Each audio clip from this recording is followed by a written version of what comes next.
Good evening, family, and welcome to Pain to Power Leading with Love. I am Maria, also known as Brown Girl Interrupting, and I am so happy to have you all here with me today to have another conversation with someone who is sharing their story of pain to power and how they are leading with love. And in this journey, I have been thinking about quite a few things, in particular, just this idea of finding this power in pain is sometimes a constant cyclic type of thing, right? We come back to it over and over again. And so today I started off thinking about this particular quote that I'm going to share with you of just this journey and how it is going to be a place of discovery, but also a kind of a little bit of a mystery as we're discovering all about ourselves. So this is where I am, and maybe you are there, or maybe you are past there, or maybe you're going to come there in a few moments or in a few days, right? I haven't a clue how my journey will end, but that's all right. When you set out on a journey and night covers the road, you don't conclude the road has vanished, and how else could we discover the stars?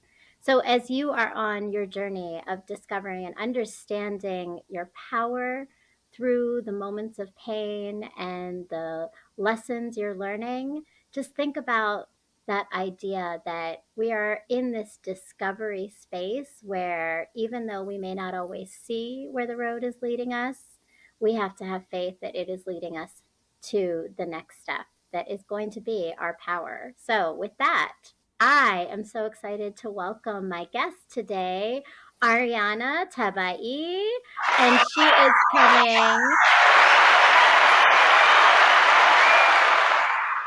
Welcome. So you got the applause and everything. Welcome. You are a personal trainer and lifestyle coach. And tell us a little bit about just who you are. And then I've got some questions for you to get into our conversation today. Yes, of course. Thank you for having me here. I'm so happy to be on your channel. So a little bit about me. I mean, I am a single mom of two kids, both 4 and 6, and I kind of just was thrown into this journey by the choices that I made. And I have to say, at first, it was very scary to go in the unknown of being, one, a single mother, and two, starting a business as I did. But as your quote said, basically, like, I'm trusting the process in all of this and knowing that no matter what, if I have good intentions in life, I'm going to be able to make the life that I've always wanted to create for myself as well as my family.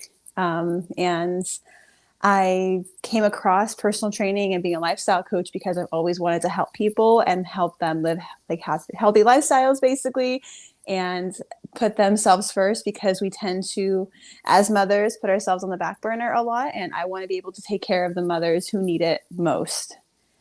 So Mm. I feel like Yeah, that's thank about you. me.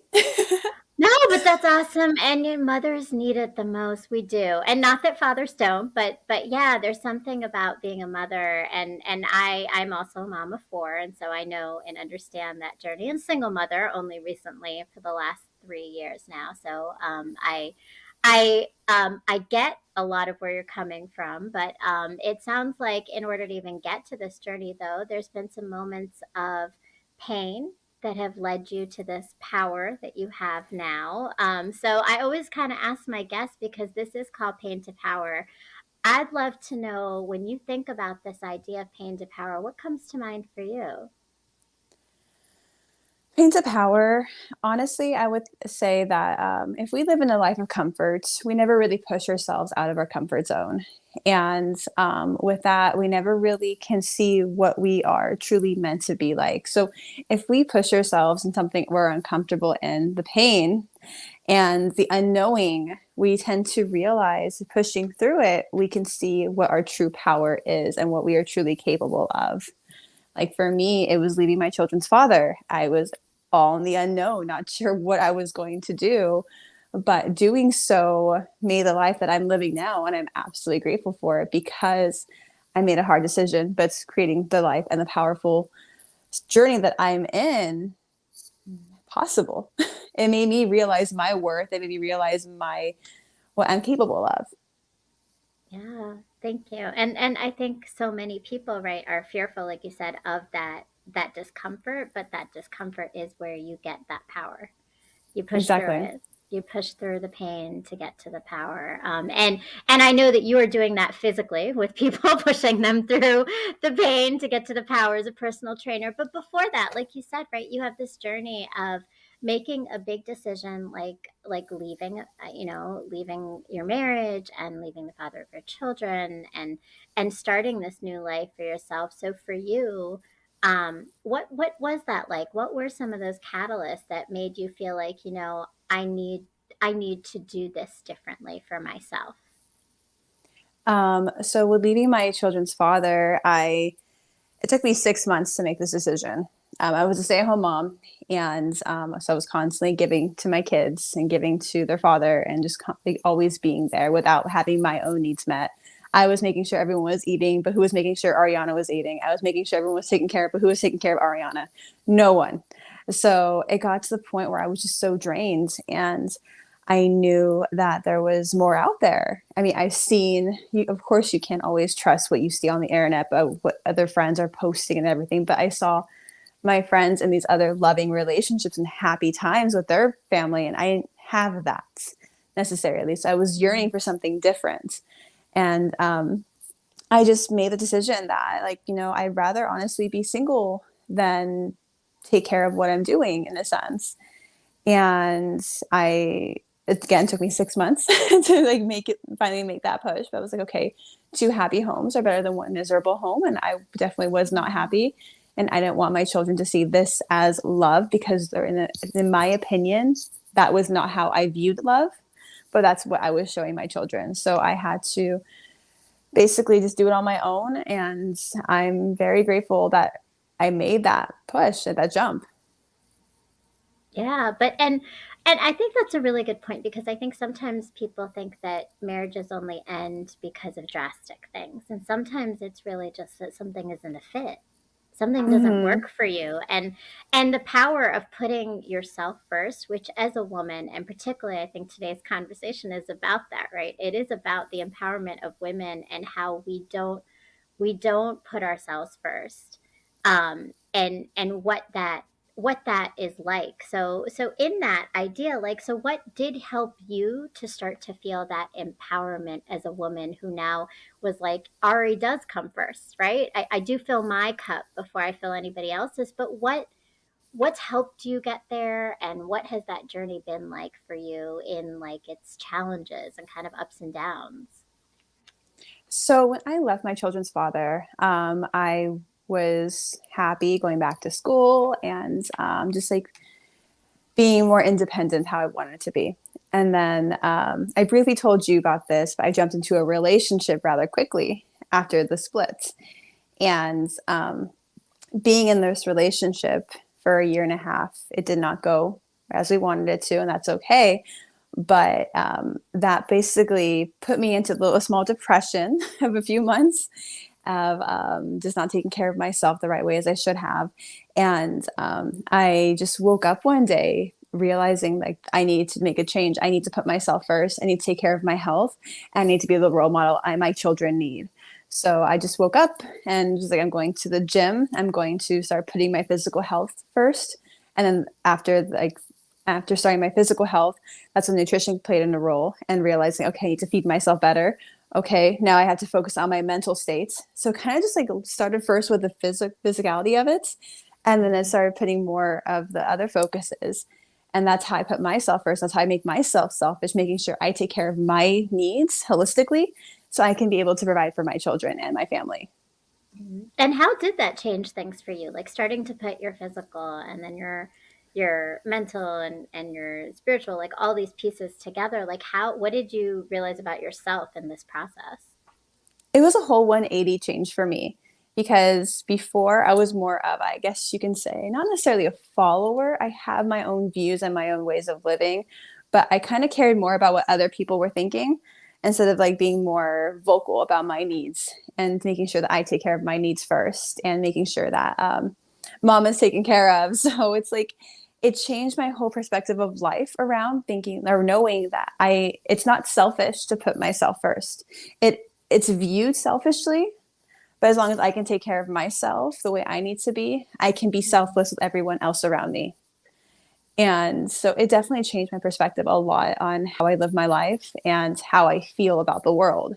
Because when you're burnt out, you don't want to deal with anyone. And it's just like constant giving, giving. And you can get, I mean, as a parent, I love practicing peaceful parenting, attachment parenting. So I don't want to yell at my kids. I don't do any physical punishments, nothing of the sort. But that also means I have to make sure that my own mental state is present and good if I'm going to be teaching that to my children as well. Yeah. And that's so important though, because again, you can't fill from an empty cup, right? Like you cannot fill anybody else's cup if yours is not full itself and if you're not giving to yourself. So speaking of parenting, right? So I think it's always interesting. As I said, so I'm a mom of four kids, but I know for me, this parenting journey has been a lot of discovery of who I am and who I'm not. So for Mm-hmm. you, like, are you noticing, like, if you think about your upbringing and you're experiencing what you experienced in your childhood and you look at where you are now as a parent, what are some of those, what is that journey been like for you? How is it different?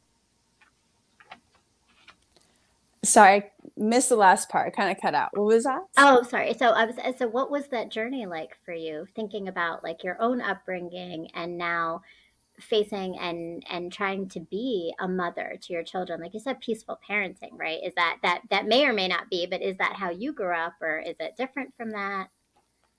Very different. So my upbringing was very different to how I raised my children. I was raised by a mother who had me at 16 years old. And so she was a child, basically raising a child. And my father was not present in my life up until later on. And my mother she was a heavy drinker and a partier. And she didn't really know how to communicate feelings. Every time I would be upset, she basically shunned me to my room or tell me to stop crying. And there was physical punishment involved. And there was a lot of, in a sense, neglect and verbal abuse, amongst other things. And growing up with that, I knew that wasn't the mother that I wanted to be. I wanted to be present for my kids. I don't drink alcohol. Like I don't know if it's because I was raised by her. Like it's not very important to me. I don't have the want for it, and I knew I wasn't going to have that with my kids. On top of the way that I speak with them, and I was going to be more understanding, and again, not have physical abuse towards them. And also with my parents growing up, or my mother, I never heard the words "I love you," and it was never hugged really. There was even the lack of love in that way. And I every day my kids hear me say I love them. My kids have a hug for me. Like my kids know no matter what, mommy's always going to be here for me. No matter if I have my moments where no one's perfect, I'm going to yell once in a while and everything, but they understand that if I do, I apologize, which I never got before. I always thought like, okay, you're yelling at me. I did something wrong. Oh no, that's me. Why I'm like, what's wrong with me? But now my kid's like, no, no, mommy's just trying to understand her feelings. So I'm sorry for getting upset.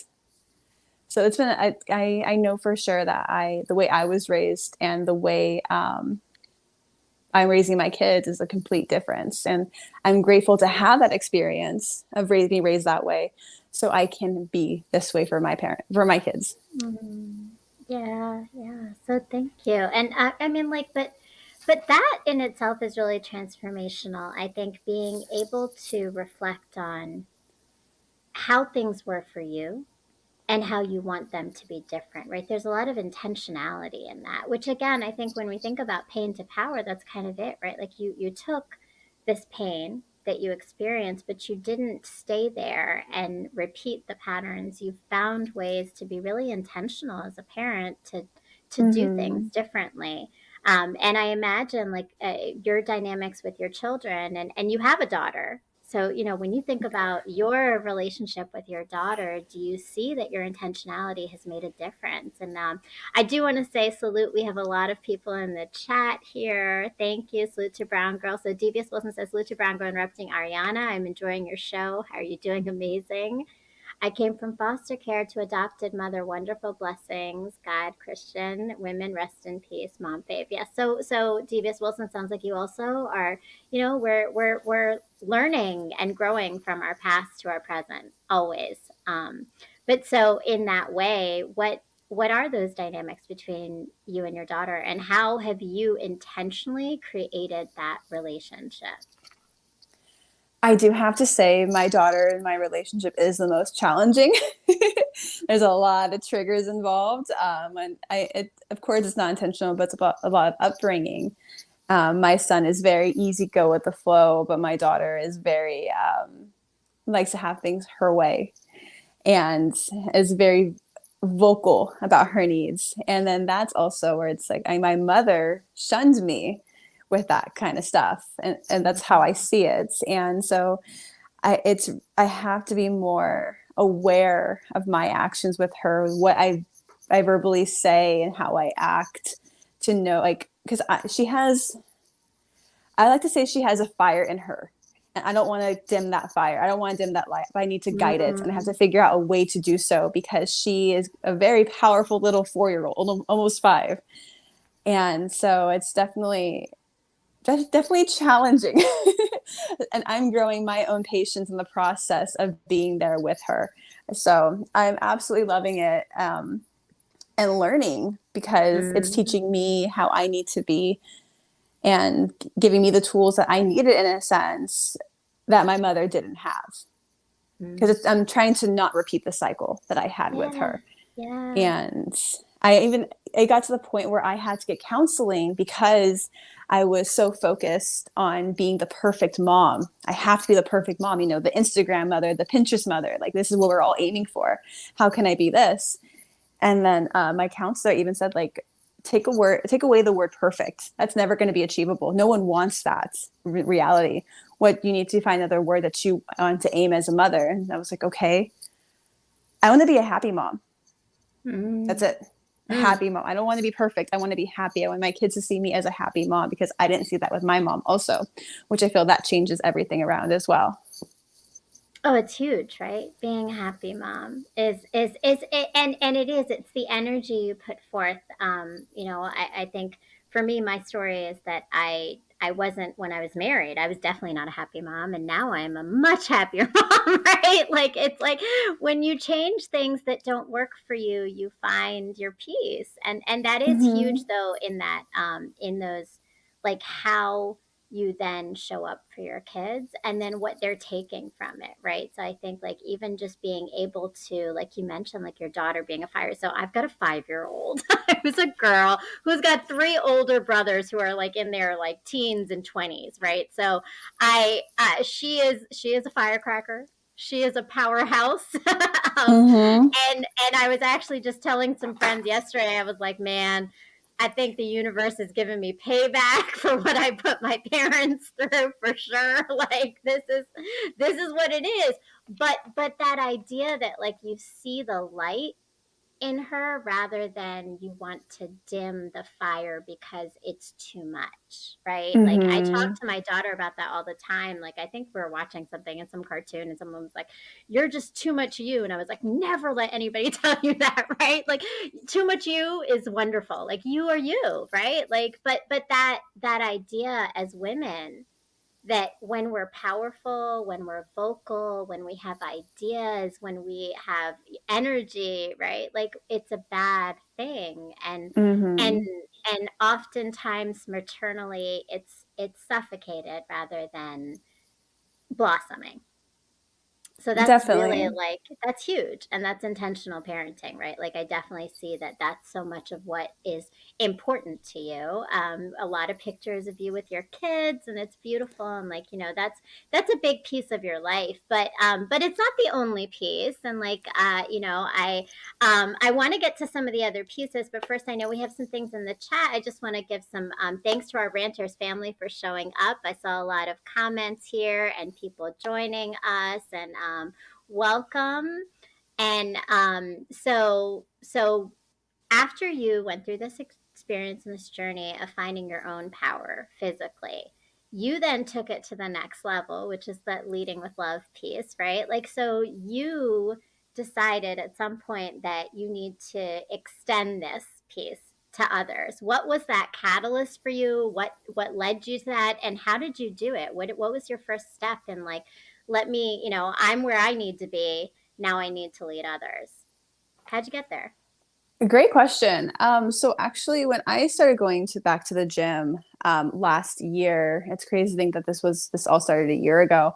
Um, I was going, and I was kind of on the unknown of what I was doing because I took like a 8-year hiatus of the gym, not knowing how to really use anything again or what to go. I was going back to using what is it, YouTube workout videos and videos you see off of Instagram and everything. And I knew that wasn't the right way of doing it. So I hired myself a coach. And this coach, she was a single mom as well. She went through a lot as well. And she was kind of like an inspiration to me. Hearing her story and our story was very similar, actually. And I loved how she helped me focus on the physical aspects and helped guide me in the way that she did, as well as the nutrition and everything. And I just realized that that's what I want to do. You Mm-hmm. helped me when I was at my lowest. And that's what I want to do. I want to be the coach that women need when they're at their lowest time, to be able to help them blossom and become who they are meant to be. Yeah. Yeah. So So that what? was like And the pivoting point. Mhm. no, no, go ahead. So that was the pivoting point basically of it all. And then I started looking into how can I do this? And then I started getting certifications to make sure that I have the knowledge to be able to do this. And then I started again doing more research and then realizing I wanted to be an online coach because I wanted to help women all over the world, not just in the Bay Area that where I am. I wanted to be able to extend my hand out to others and to be able to guide them without just being stuck in one area. And by doing that, I joined a mentorship, which helped me basically become an online coach and where I am today. That's awesome. And to take that experience of, like, oh, look at you. See, there you go. And you're not just, I mean, not just in physically fit, like you are a weightlifter, right? Like you're big on weights. I know I've seen a lot of your pictures and your posts. Like you got some guns. Like powerful Thank guns. you. And I'm very impressed because I am not a gym person at all. So like I definitely appreciate someone who has that passion and carries it through, and then taking it to others. Like it sounds like your trainer obviously like pushed you on this new journey, which you weren't even expecting to go on, right? Again, that bringing our quote back from the first thing, right? Like that's that idea, right? We never know where that road is going to lead Mm-hmm. us, and so with that, like, what's happened from that? What's created? So you started this online coaching. Like what has come from it and what have you created through this process? Yeah. Quick question or quick comment though on the Mhm. strength training. So pain to power. Strength training, it can be painful at times, but when you are learning to lift the heavy weights, that makes you feel very empowered, which is why I love it so much. I love Mhm. chasing the number. A lot of women tend to chase the scale number and they want to lower it. I'm the other way. I'm like, I want to keep seeing the weights go up and see how strong I can get, basically. So it's switched with me. So I that was my love that though. comment. I love that, but I love that like literal definition of pain to power. That's awesome. Hmm. Yeah, it's really helped me in the process of all of this. To go back to your question, what was that again? I'm so sorry. Oh, no, it's okay. I mean, so I was wondering like what the journey of coaching Oh, others and like training others has been like for you. Like what was the next step? How did it keep growing kind of within that?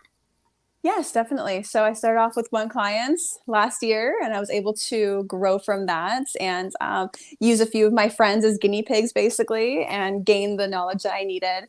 And out of nowhere, I just started getting a lot of referrals and people from my online community reaching out, like, "Hey, I like what you're posting. I need help in this."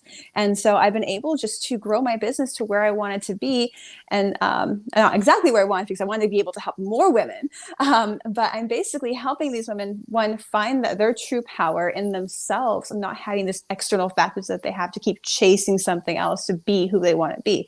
They're finally Mhm. able to find the love within themselves. and see the power that they're able to create.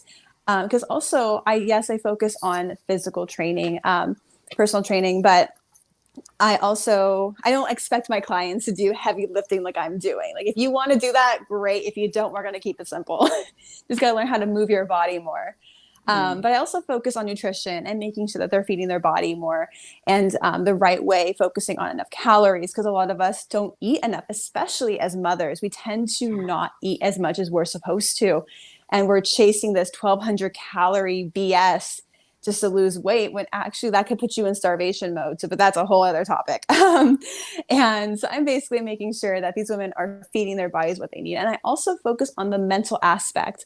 And I have all of my clients do a daily self journaling, basically, which is meditation for 5 to 10 minutes a day, 5 things you're grateful for, 5 affirmations that you want to be of yourself or who you are, just so they can focus on that mental health as well Mm. for them. Mhm. Mhm. And so it's been a really amazing journey because I get almost comments every day, if not weekly, like, oh my gosh, my jeans fit better. Oh my gosh, I have more energy. I'm not standing by the coffee pot anymore, waiting just to have more energy for the day. I'm able to be with my kids. Like, there's so many positive things that I'm hearing from my clients, and it makes me just know that I'm exactly where I need to be in this process. And I would never have been here if I never made the hard decisions I made in my past. Oh, that's awesome. And inspiring others to see their own power is really cool. Like that's huge right there. So and I noticed like even when we just had that screen up, right? One of the things that you do that's really really I think is is powerful is that you're vulnerable. You're really vulnerable in what you share. You know, tell me more like about like what allows that vulnerability for you, and how have you seen that impact your relationships with your clients, or even just in life, right? Like how has vulnerability been your strength? So I actually wrote a paper on this, or not paper, a blog post. I was writing a paper. It wasn't for an essay or anything. It was like my college paper. No, I wrote a blog post on this idea, right, that strength is actually vulnerability is actually a strength. And I've seen it in a lot of the posts that you put up. Thank you. Yes, it's definitely a strength. And I can't say I've always been vulnerable. I've always, as I said, growing up, my feelings in the sense didn't matter. What I felt, what I went through didn't matter. And I kept that view for so long until I just realized I need to be vocal about my story. I need to be vocal about what I'm going through because if it can just touch one person, if one person that I can relate to that, I know what she's going through, and there's a transition point, like I was here, but this is where I am now, they know that there's hope. And a lot of us don't know that. A lot of us are stuck in our ways in a sense because we don't think that it's going to get any better. We don't think anything's going to ever change. But if my story can just change one person's life by reading it, then that's really what matters. And that's huge, knowing that there's hope, right?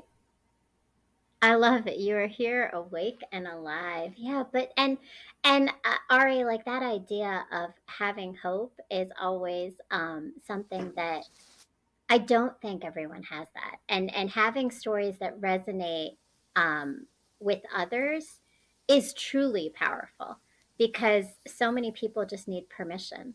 They need permission to share their story, to feel it, to honor it, right? And permission to be able to say it's okay that it's hard. It's okay that I'm going through something difficult and that I'm feeling things from it and that I feel weak at this moment, right? Like those are huge though, and it particularly again and you know this is just very women centered, I know, this conversation, but it is right. I think for women particularly, giving ourselves permission to be is something that we don't allow, especially when we're mothers too, right? Because you don't get permission to be, you have to just do for Most definitely. everyone, show up for everyone, fill the gaps for the people that don't do the things they're supposed to do, right? Like take care of it all. And vulnerability is huge.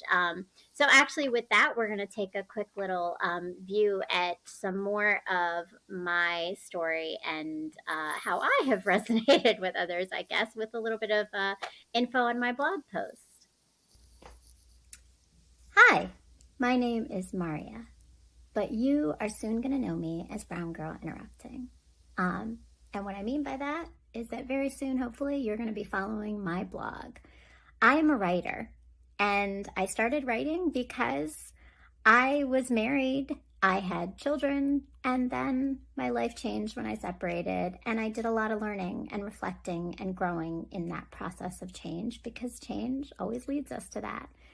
And I've decided to share that with the rest of the world because sometimes hearing that someone else is going through the same thing as you, or understanding and putting words to the feelings and experiences we're having, helps us to heal from them, or grow from them, or learn from them.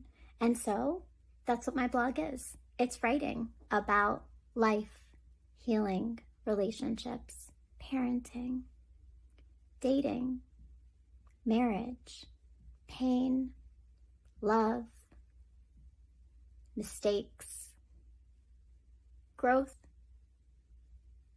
and coming out whole still in all of it as a human, flawed, but always open to new things.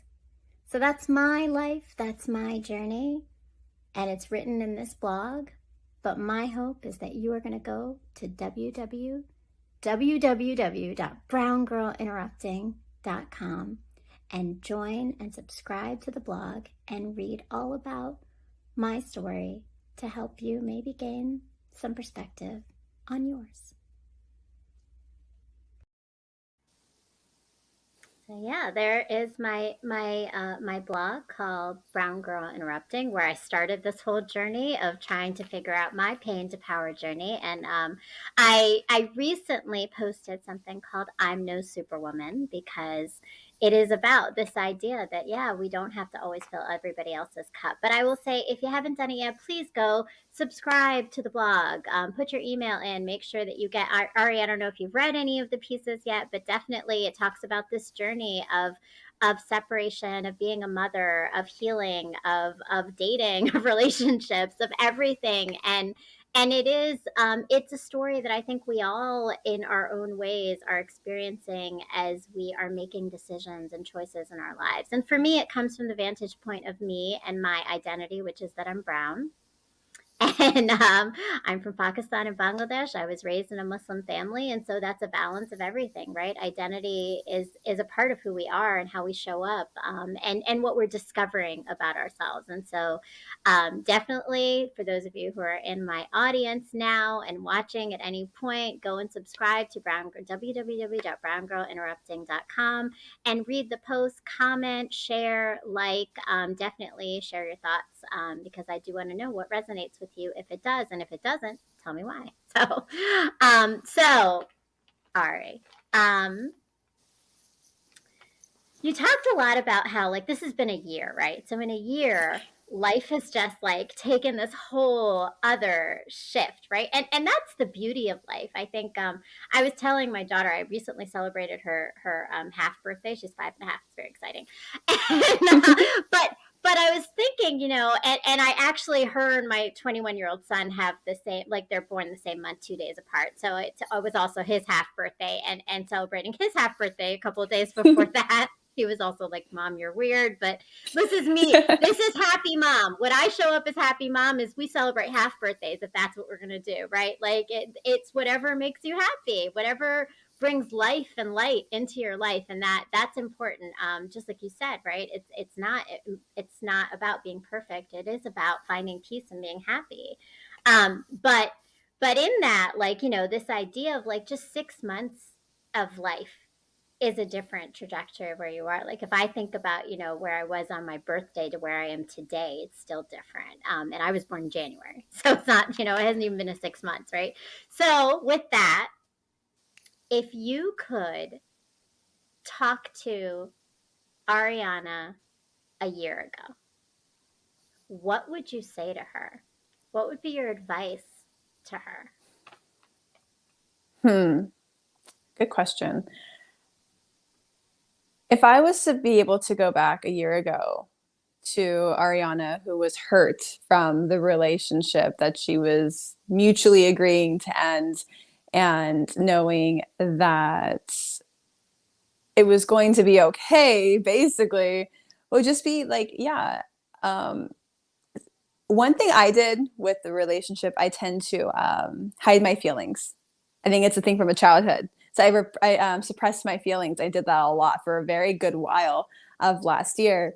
And would tell myself just to accept it, accept the feelings, sit there with them, and understand that it's okay to be okay, or it's okay to not be okay.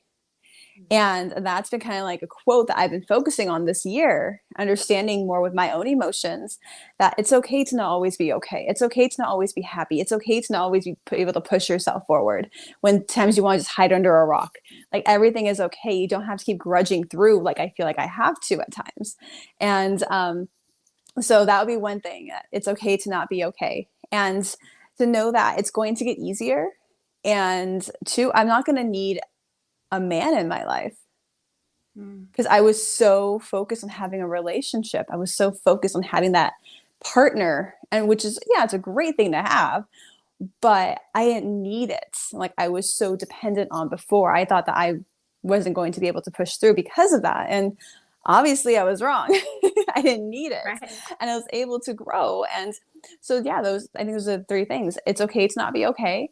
Um, to sit with my emotions and to know that everything is going to be okay. And as long as I trust the process, put the work in that I want to get, create the habits that I want to have, that I want future Aryana to have, and know that it's okay to be single. It's okay to be an independent, powerful woman and not have a man, one, tell you what to do, Mm. not be like that extra teenage child. No offense to any men following this. That's sometimes how it is. Um, but you don't need that. Sometimes in a relationship, whether man or woman, that external partner can be a sense of stress. And Mm. sometimes, especially being as a single mom, you don't need more stress in your life. You don't need to add on No, more things. So I think those will be no. what I would tell myself. Just, it's going to be okay. Mm. Trust the process. Trust the process. And you know what though, like I think though those messages are really important because it is hard.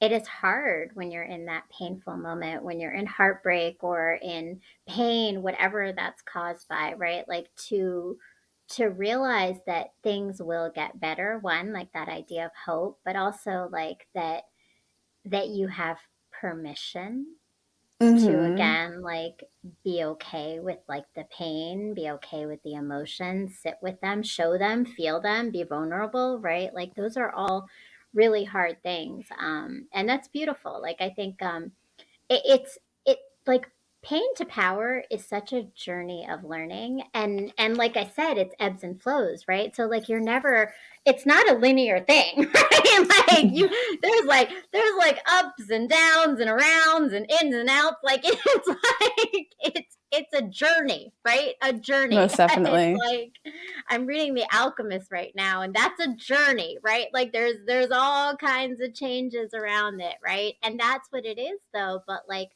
in that for me, I think I discovered a lot of things. There's always the strength and there's all those beautiful things that you discover are great. But sometimes we also discover really the things about us that were not the things that we want to be. So, like, we have to shed some other things. So, welcome, Shaharia. Good evening, our Ranters fam. So glad to have you here tonight with us. Um, so, this idea, like, were there things, are there things that in the last year or even 2 years, right, since you've even been a mother, right, that you've learned about yourself that you're like, wow, like, I shouldn't be doing this. Like this is not a good trait about me. And I mean like I'm hoping other people can also answer that because I know I can. Like I've got a list I've been growing on this because I'm like, oh I do that. Oh yes, I do that too. And yes, like so I mean like have you seen stuff about yourself that you're like, oh man, like that was not a good thing. I can't say that I have a list per se. Well, that's good. That's um, good. You're better than me. I've got clearly lots of I flaws can't in say that. mine. I'm just not writing it down, take myself accountable for it. There's a difference. Um, However, I do see it within my kids sometimes. I mean, like we are in a sense their models and they act after us. And so there's things that my kids do that reminds me like, oh, I do that. Like the way I talk sometimes I have attitude in the way that I speak. And then I hear my son saying that talking to my daughter that way or vice versa. And I'm like, okay, gotta focus on my tone. There's one thing. Um, and like how I can be kind of demanding, but I was kind of raised as an only child, so I have, in a sense, that demanding personality apparently. Mm. So I can see that in my kids as well. Um, but I think before I became a mom, I was I was a spoiled brat. Yeah, I was raised by my mother, my absent father, and everything, but I was given everything that I needed thanks to my family, my grandmother especially. And nothing was really no to me. So it was a very hard way of when I became a Mm. mom, I was like, oh, I have to stop putting myself first. Oh, I have to. That's when I also kind of lost myself because I stopped taking care of Mm. me in a sense. Yeah. And I had to learn how to communicate better. I did not communicate very well, very shut off with my feelings, didn't really know how to voice how I felt, what I needed, or anything. So I had to learn communication. That was hard. That was a very hard one, I had to say. I had to learn, gosh, what else? I had to learn how to balance myself on top of others, making sure, again, my cup is filled along with everyone else's. And that, as you know, was a very hard way of transitioning to from having it always my way to nothing at all to now, again, finding that balance. So that was a roller coaster in itself. Mm. And what else? I mean, I know there's probably a list of things. I just can't think of many That's right a good now. list. But that's, I mean, but that's impressive, and I love that. Like that you were so introspective, and I thought, like when you said that idea of like you were used to taking care of you and then you had to start taking care of others, right? Like as a mom, right? It's so interesting because obviously I have kind of a parallel feeling. Like I got pregnant in college. I was a junior in college and like it just kind of happened. I wasn't expecting it. And I literally went from like this partying kid to like a mom overnight, it felt like. And but I but then it's like this ebb and flow, right? Of like you suddenly have to shift to now my life isn't my life anymore, right? Like I got to take care of someone else. I got to make all these decisions for someone else. Like it's not just about me, but you then lose yourself because then somewhere along the lines then there's no you anymore. You kind of like dissipate and it's just them and Definitely. it's just their needs. And so it is like this cycle almost to come back to this place where now you're like, no, it's me. And in me it's also them. And I think that's the lesson sometimes, right? Like it's the learning of that by giving to myself, by putting myself first, I have this you were talking about affirmations. I have an affirmation that actually my counterpart Better Minds from Better Minds Interrupting, Trini, who is my co-host on the podcast I host on Thursdays with her, and she has given me some affirmations, and one of which is, I love myself so I can love others. I love that. And I say that, and I have my daughter say that, and we say it together, right? But this idea is that we have to love ourselves first, and then we have the capability of loving others. And somewhere along the lines in motherhood, we lose all that. We lose that Mm-hmm. idea. We don't even start with it, right? Because of the messages of society to begin with, right? Like that's not what we're taught. Definitely. That's not what we've been taught by generations. It is kind of this thing that we're breaking from. But the beauty of it is that it's building these strengths in our children and in our partners who see us being mothers like that, or people in our lives who see that strength in giving to yourself so that you can be there for others. um and so what's up? And Josh says, so random, were you raised in the Bay Area, Ariana? Yes, I was. Born and raised. So Always wanted to leave, but somehow I keep getting stuck here. you've always been there then. Okay. All right. I And have, yeah. okay. Nice, I mean, I nice. Yeah. moved to Reno, Nevada for a very short time. Goodness. And then I went to Mexico for a while because my father lives down there, but I keep getting back over here. Nice, nice, nice. A Pedestrian. pedestrian. I love it. I love it. All right. Yeah. So Ja was also from the West Coast at one point. We have some folks in the audience I know who are West Coast folks as well. Don't leave. We're coming to visit. That's true. We're coming to visit. We're going to be, for those of you watching, we're going to be everywhere. We're going all over the country to visit all these folks that we are meeting. And so, Look yeah. forward to So, I it. mean, yeah, definitely. Right. Like it's great. Friends all around the country now for me. So, and so before we start to close out a little bit, are there? Do you want to talk more about your how do people get in touch with you, and what do we do to learn more about life with Ari and Yeah. this whole journey that you're going to take all these women on?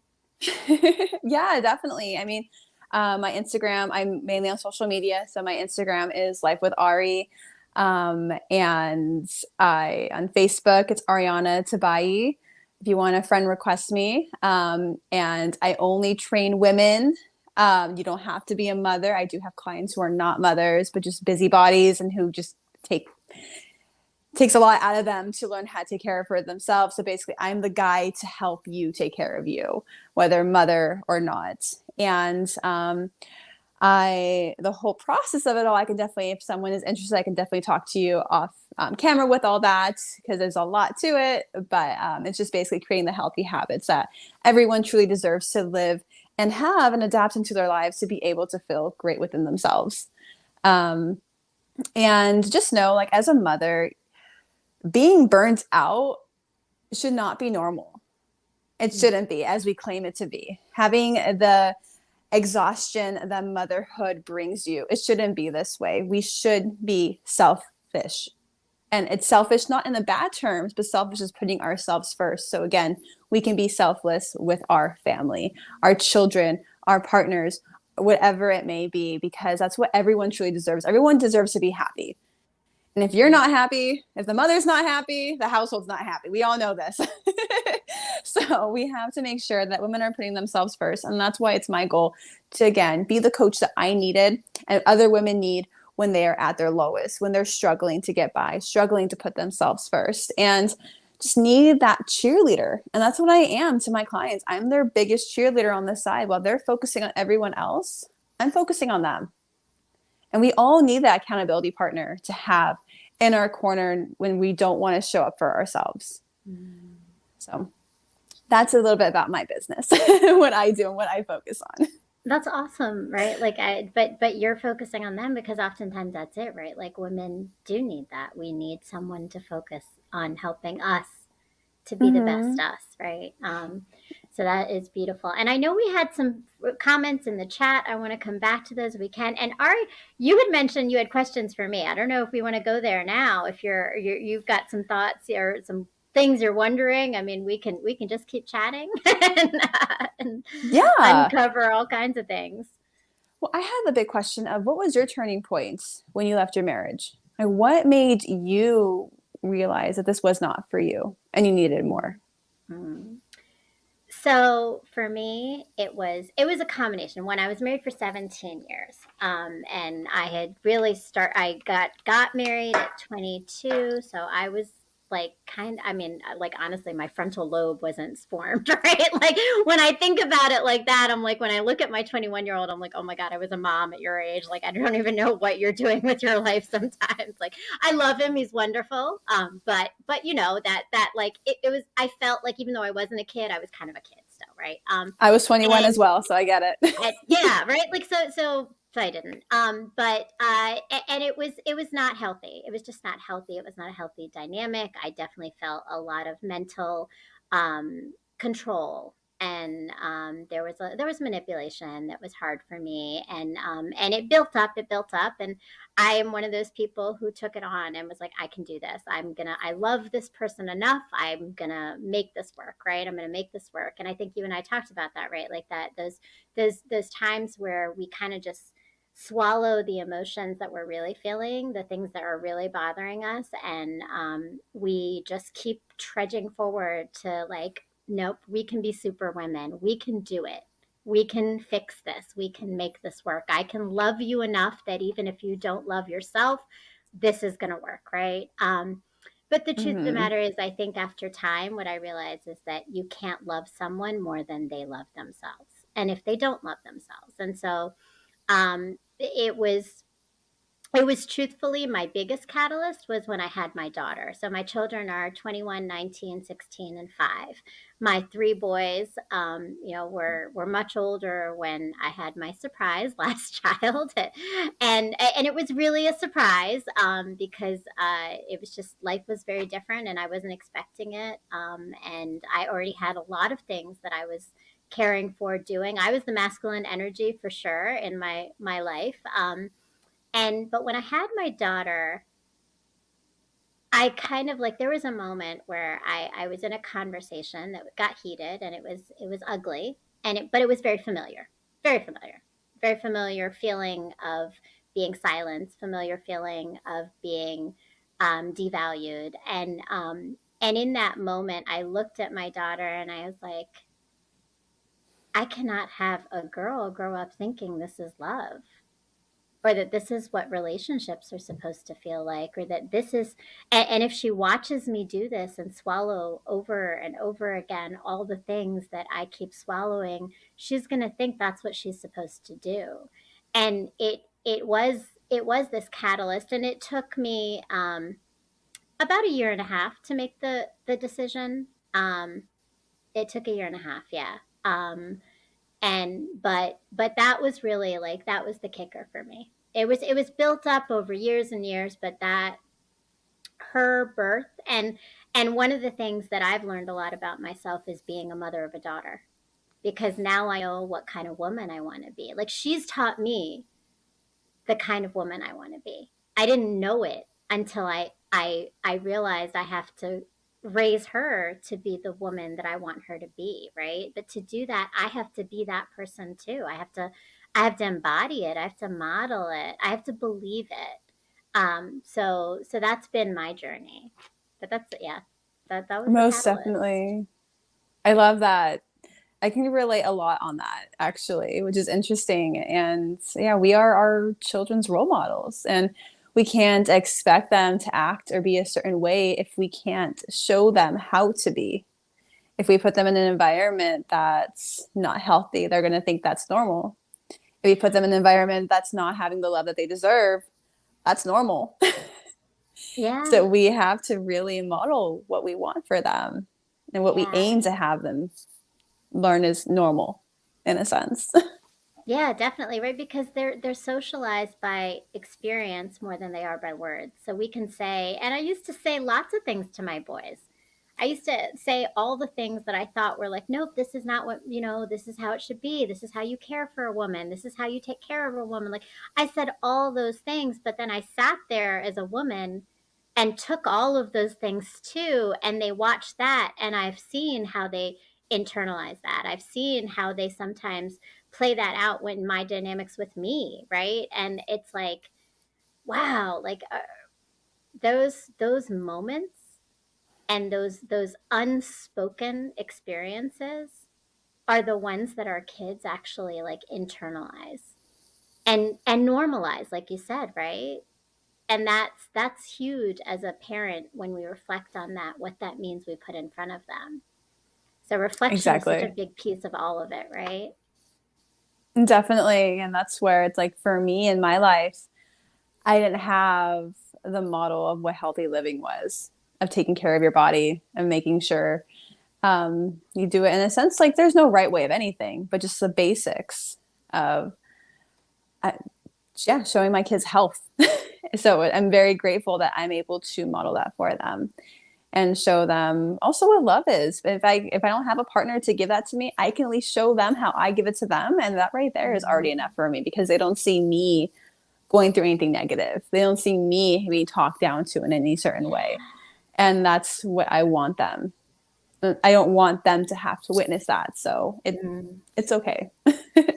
Yeah, no, and I totally agree with that. And I think one of the things that I've been really conscientious about is that, like, I have been dating, but like, I've never, like, unless if I truly know something is like, is the right thing to have in front of my children, that's not even like, no, like, you see love from me and that's it. Until someone is able to love me right in front of you, you're not going to see Mm-hmm. that engagement with somebody else at all, right? You're not going to see that interaction. So that's huge. And so important. So yes, yes, all of it. And I know, I don't know if we have some things in the chat. I was waiting for Ja to put some stuff up because I saw some people visiting us here. But we thank everybody for being with us tonight. Thank you so much, Ari, for sharing your story, for motivating us. And yeah, like, healthy living is so important. And it's more than, like you say, like, it's more than just physical health. It really is your mental, it's your spiritual. What's up? Living a Share Reviews is here. Welcome, part of our Ranters Union family. And so definitely, you know, we want to all continue that. So as you're reflecting on your journeys, thank you for joining us tonight. And I want to say that this show was brought to you in association with the Ranters Union and Better Minds Interrupting. And please be sure to come and tune in on the same channel or Better Minds Interrupting YouTube channel as well. For Better Minds Interrupting, where we talk about spiritual healing. Ari, I don't know if you've checked it out yet, but definitely you should check it out. We talk about spiritual healing, and it's co-hosted with my amazing host, Trinita Palmer, and she is lovely T, and she is sharing all of her spiritual knowledge as a spiritual coach and guide. And I am sharing how I process all that. Like, for sure, like, that's the truth. Like, it's like, here's what it looks like in real life when you're trying to sift through all of that spiritualness, right? So, Definitely. and and I will say to all of you,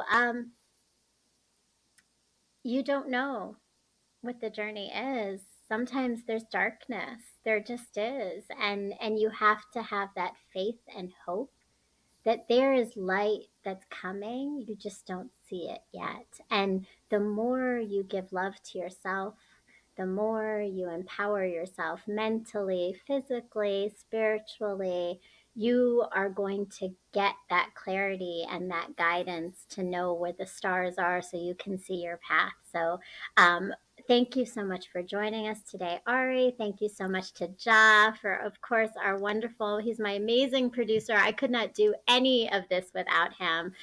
So I have to give him a huge shout out. He has been amazing through this journey with me on Pain to Power Leading with Love. And next week, please come and join us. And Ari, I hope you're going to be able to watch it, because actually one of our guests who is here today, or our chat, people in the chat that was here with us today, Shaharia, is going to be joining us for her story on Pain to Power Leading with Love. So next week, Sunday, April 3rd. Oh my God, we're in April already. God, I hope it gets warm. Like, Come to Cali. my God, it was like 30 degrees today. I was wearing a winter coat. It was very sad. It was like depressing. I need to be in Cali. I need to be in Cali. I need warmth right now. But so April 3rd, Sunday, 9 o'clock, come to Brown Girl Interrupting, Better Minds Interrupting, or I Rant Network, and come and join us for Pain to Power Leading with Love in another episode, and continue on your journey of finding your power through working from your pain and leading with love. And please come and join us again. So thank you, Ari. Excuse Have me. a wonderful night. Bless you. And bless all of you. Thank you again.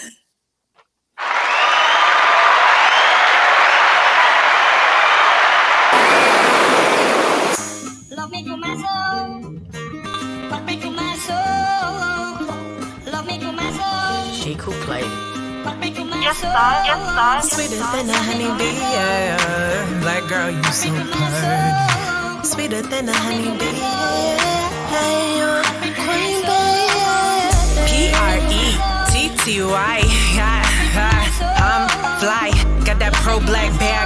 so bad.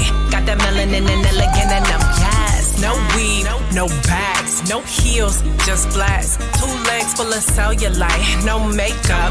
And I still got them breaking their necks to get next to me. Stutter around, who next, who he? Cuddling like sex to me. Ooh, we, them exes can't get it. I want it. Shout out to the Rolling Stones, can't call it. Body perfect, like the love of God. One objectified, gotta cut them off. Pop, bang, bang like Chitty. #1, representing head the itty bitty titty committee. No silicone, pretty dog. Holla, holla, them my pretty girls. Holla, holla, them my pretty girls. Holla, holla, them my pretty girls. Holla, holla, them my pretty girls. Pretty. You a girl, you a woman, babe, you got it right. Dios a mía, ain't no fear.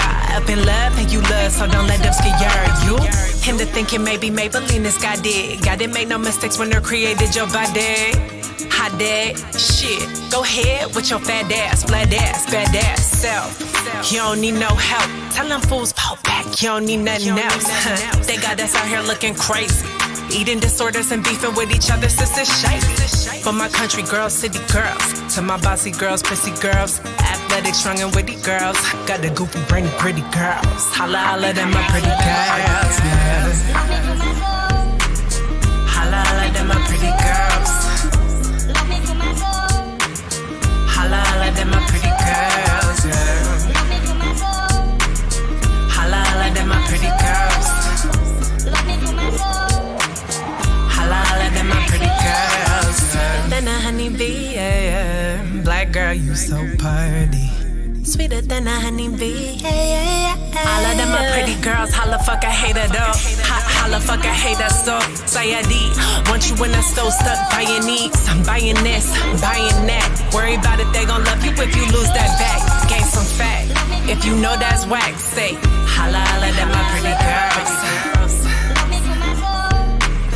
Holla, holla, them my pretty girls. She a queen when she walkin' a ting. How she rockin' a ting, make them stop in a ting. Every phenotype, every shade, every curl, ain't none could compare to a bold black girl, Wide nose skin, light skin, dark skin, milk chocolate, smooth skin, stretch marks, ayy. Nappy girl, loopy curl, faded or braided, naughty dreaded, it's your world. They ain't messin' with my sisters, try to chain us and break us, but they cannot dismiss us. Freedom cannot resist us. We created existence, revolution, resistance.